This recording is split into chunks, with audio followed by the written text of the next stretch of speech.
Assalamualaikum warahmatullahi wabarakatuh.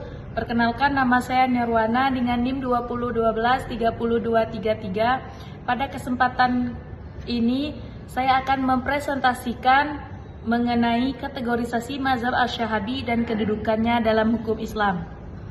Yang pertama ada pengertian mazhab Asy-Syahabi. Pada bagian ini dijelaskan pengertian mazhab Asy-Syahabi. Mazhab Asy-Syahabi adalah pendapat atau fatwa para sahabat Nabi Muhammad SAW mengenai suatu persoalan hukum yang tidak dijelaskan secara tegas dalam Al-Quran maupun Sunnah.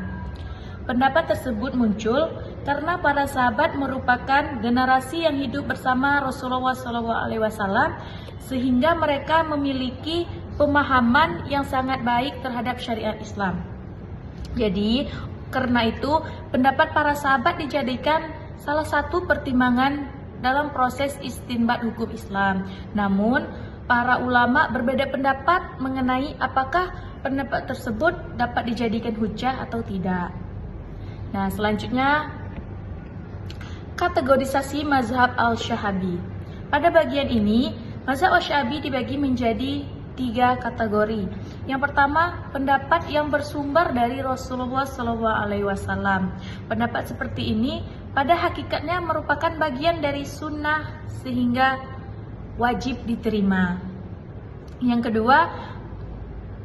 kedua ada pendapat yang telah disepakati oleh para sahabat atau ijma' sahabat. Pendapat ini juga diterima sebagai hujjah karena merupakan hasil kesepakatan para sahabat.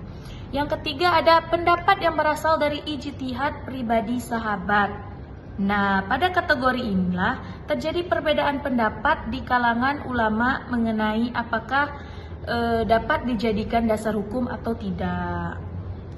Selanjutnya pada slide yang ketiga ada kedudukan mazhab Asy-Syahabi. Kedudukan mazhab Asy-Syahabi dalam hukum Islam. Dalam usul fikih, sumber hukum utama tetap Al-Quran dan Sunnah, kemudian diikuti oleh ijma' dan qiyas. Mazhab Asy-Syahabi menjadi salah satu sumber hukum yang dipertimbangkan apabila tidak ditemukan dalil yang tegas dalam Al-Quran maupun Sunnah.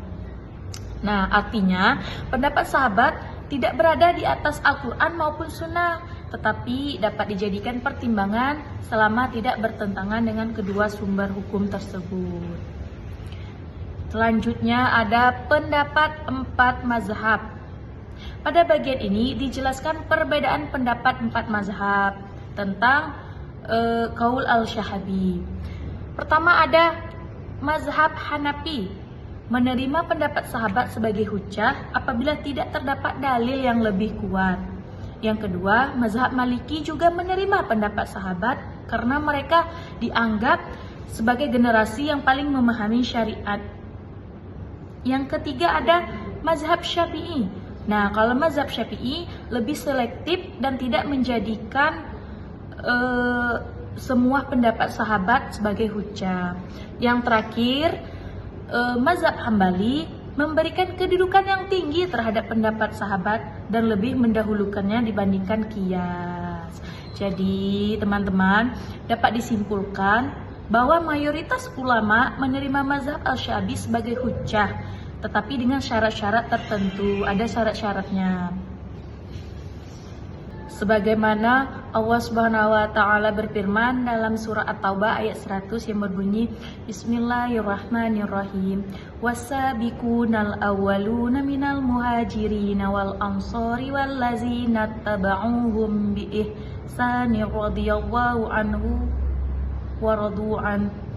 Yang artinya orang-orang yang terdahulu lagi yang pertama-tama masuk Islam dari golongan muhajirin dan ansar serta orang-orang yang mengikuti mereka dengan baik. Allah ridho kepada mereka dan mereka pun ridho kepadanya. Nah, jadi ayat tersebut menunjukkan kemuliaan para sahabat Nabi SAW sehingga pendapat mereka memiliki kedudukan penting dalam kajian hukum Islam.